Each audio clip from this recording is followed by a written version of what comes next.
morning. I'm on my way to work. Freaking Mondays, always the worst. Ugh. And it's cold. And by cold, I live in Florida, so it's, it's 61 degrees. It's not that bad, but it's a little cold. So I'm actually doing a video way earlier than I normally do, only because I have a lot that I want to say about the Iyanla Fix My Life. Everybody who probably watches my videos know who Iyanla is. She is a life coach. She started with the Oprah Network, going on her show and kind of talking about her different books, her life, what she's been through, and she really has been through a lot.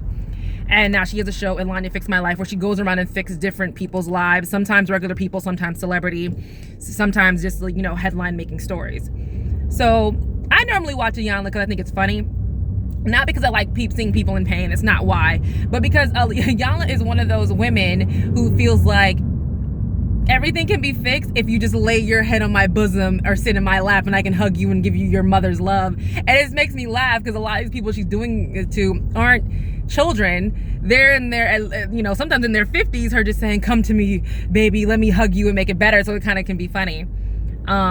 And a lot of the stories are serious. Everybody talks about the DMX story because that was real. He was strung out. And there's been other stories that have kind of affected, how you look at people. Terrell Owens' story was jacked up. The fact that his real father lived across the street and people just didn't tell him. Another story with just regular people was a story of the minister who wouldn't stop cheating on his wife.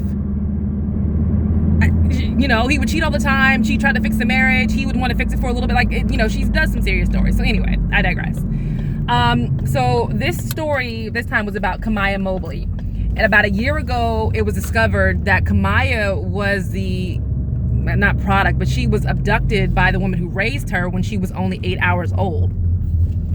It came out when she was 16, apparently when she tried to get a job, and then her mom was arrested 1 year later for her kidnapping. It's a very sad story. Sadly, it's not a new story. Everybody remembers the story of Carlina White, because that was also a Lifetime movie where the same thing happened to her. And she found out that her mom wasn't her birth mom when she was 16, and then found out she was a kidnap victim when she was 23. So that was hard on her. So a lot of people have been talking about this episode because it was just so tragic. And people have been blaming Iyanla. Oh, she wasn't ready, which was clear. People have been blaming her dad, like, oh, he just wants to make her happy. But the one person that's not getting enough blame, I feel like, is her biological mother. According to the show, the biological mom is the one who wrote Iyanla and wanted the family to go on the show because she wanted to make this perfect picture happy family. And, go on and discuss everything and get everything worked out. Well, right before production started, before they were supposed to go on the show, she decided she didn't want to do it no more. So she backed out at the last minute, kind of leaving Kamiyah and the father and the boyfriend kind of just out there to kind of figure it out by themselves. So let's just go back. The episode opens with Kamiyah coming in. Well, of course, Iyanla's explaining the story. Kamiyah comes in and she's talking to, I'm driving. Kamiyah comes in and Iyanla asks her a very, very basic question. What do you want me to call you? Her reply was, you can, Alexis or Kamiyah. I knew right there this was going to be a problem, because if you don't, it kind of let me know she doesn't really know who she is, and she doesn't know who she's supposed to be in the moment. Meaning, she doesn't know if she's supposed to be Kamiyah in front of certain people or Alexis in front of certain people, and she's trying to jump around which person she's supposed to be, depending on the situation and depending on who she's talking to. And that was already scary. So finally, Iyanla says again, no, tell me who you want, who are you? Who do you want to be called? She says Kamiyah. Fine. They sit down and they start going through the story. The story is, how do you feel about your mom? When did you find out? How do you feel about this?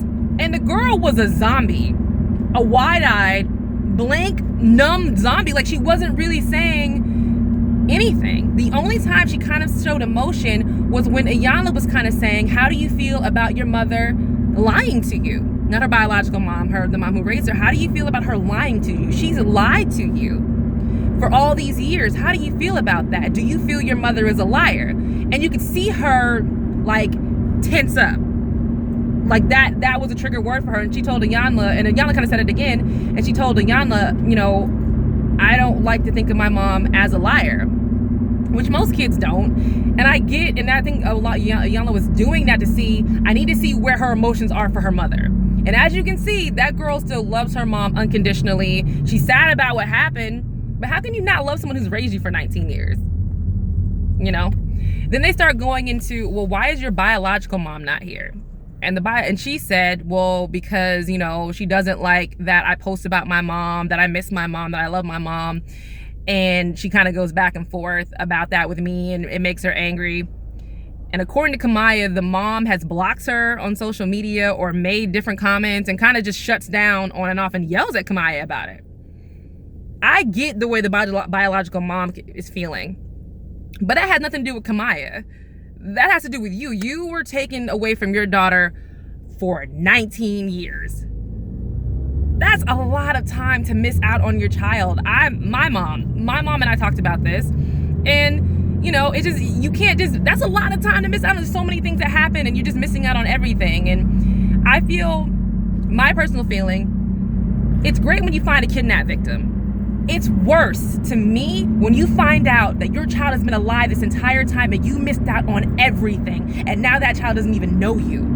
I feel like that's worse than finding your child has passed away. And that's my personal opinion. I do. I mean, because there's no real, yes, your child's alive, but your child doesn't know you, and in some cases might not even want to deal with you, you know?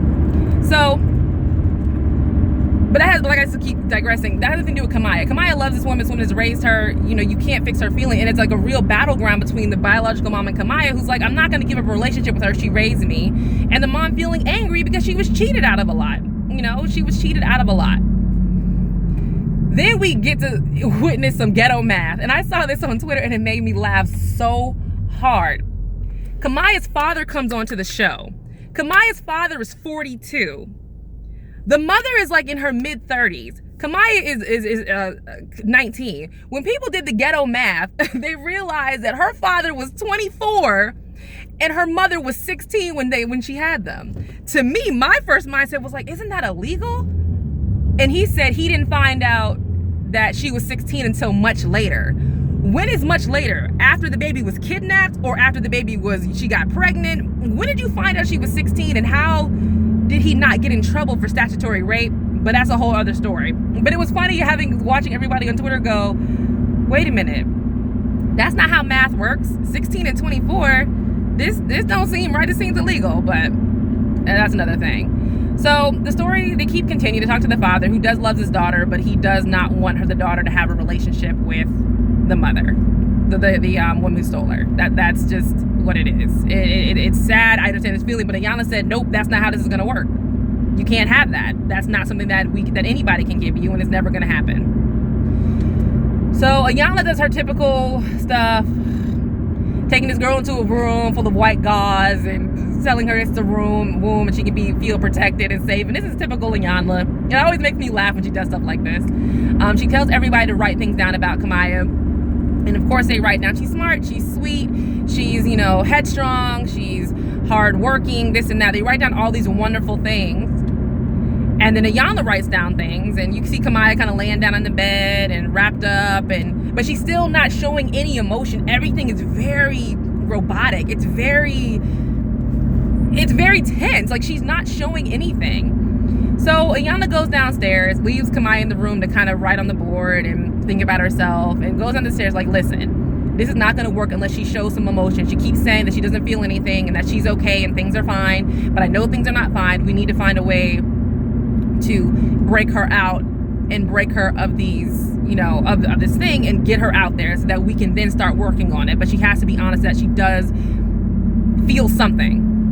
So they decide that they're going to let Kamiyah stay in the healing house, or whatever they're calling that house, and that her family is going to go off, and that they're not to respond to her, so that Kamiyah has to be in the feelings by herself, listen to herself, feel what she needs to feel without relying on any of these people.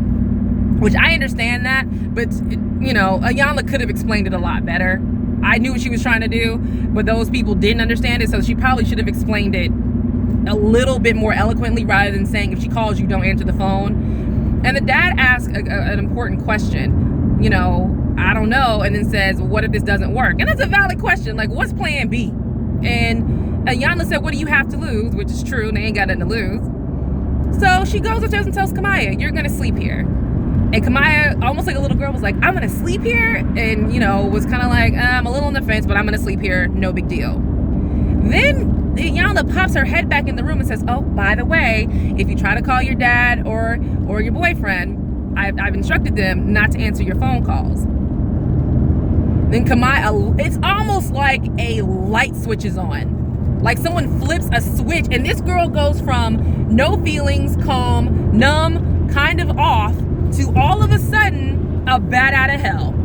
She gets so angry that Iyanla has told them not to communicate with her for the night that she just loses it. I mean, just so angry, just cussing and yelling, and you can't tell them not to talk to me, and how you gonna tell them to do that? They listen to me, not you. And Iyanla goes, where is this anger coming from? Your dad, your brother, your stepmom didn't tell me anything about this anger. And it just makes it worse. She's now calling Iyanla a bitch. Get the fuck out of my face.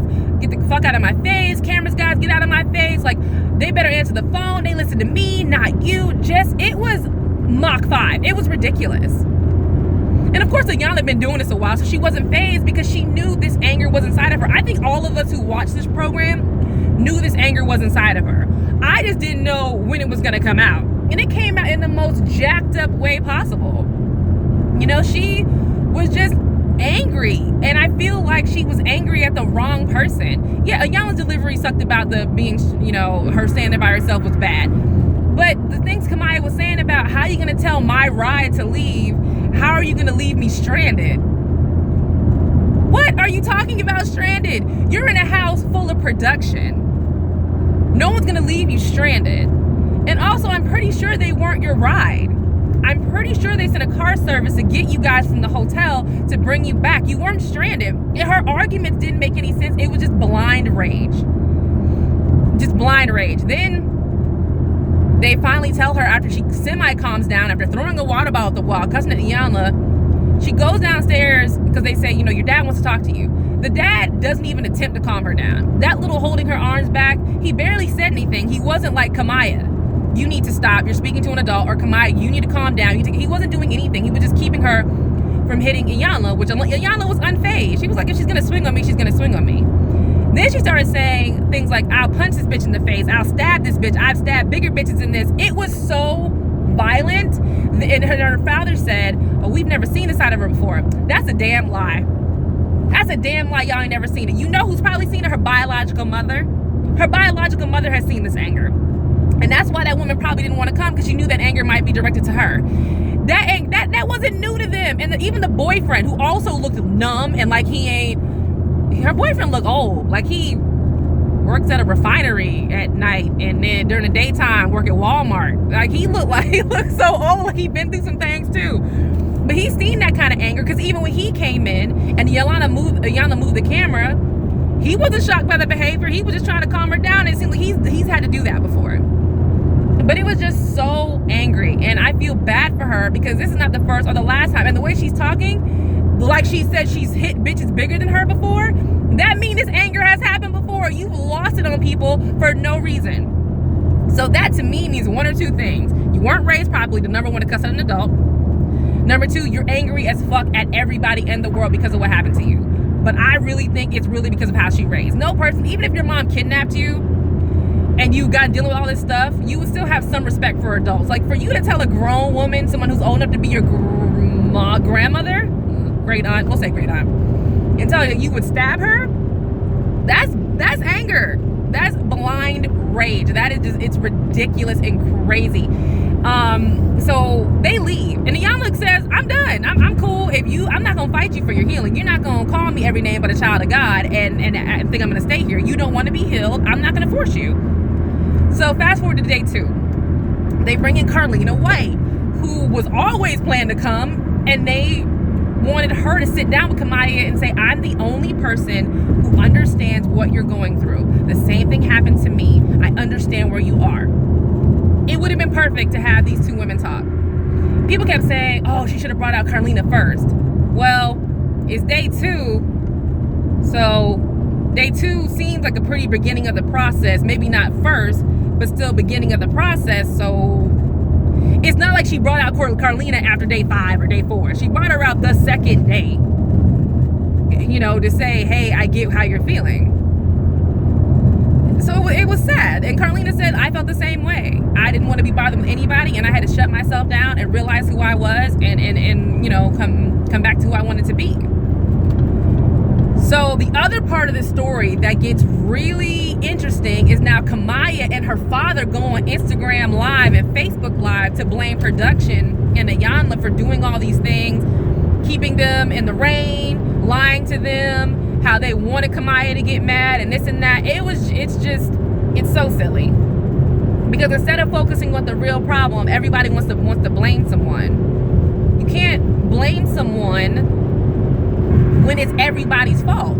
The biological mother should have never signed the family up for this. I don't know what the fuck she was thinking. Why would you sign the family up for this? This was a bad idea. Even if she would have shown up, it would have still not been a great idea. Number 2, why would you sign them up and then not show up? This is her. I feel like this is his mom's fault 100%. It's the mom's fault. The mom should have never signed them up. This is crazy. How dare you? How dare you? Another thing I feel like they should have had, which maybe they would have gotten to eventually, is having a prison phone call with her real mom. So not her real mom, excuse me. The woman who raised her, so that they can have a joint conversation calmly with like a mediator there that would be Iyanla. So I hope Kamiyah doesn't get in trouble. I hope it doesn't escalate and she does something that she regrets. I hope that she does finally get to talk to her biological mom and figure some things out. And I hope that everybody can kind of resolve the issue, because it's really about Kamiyah and the future woman that she's going to be. So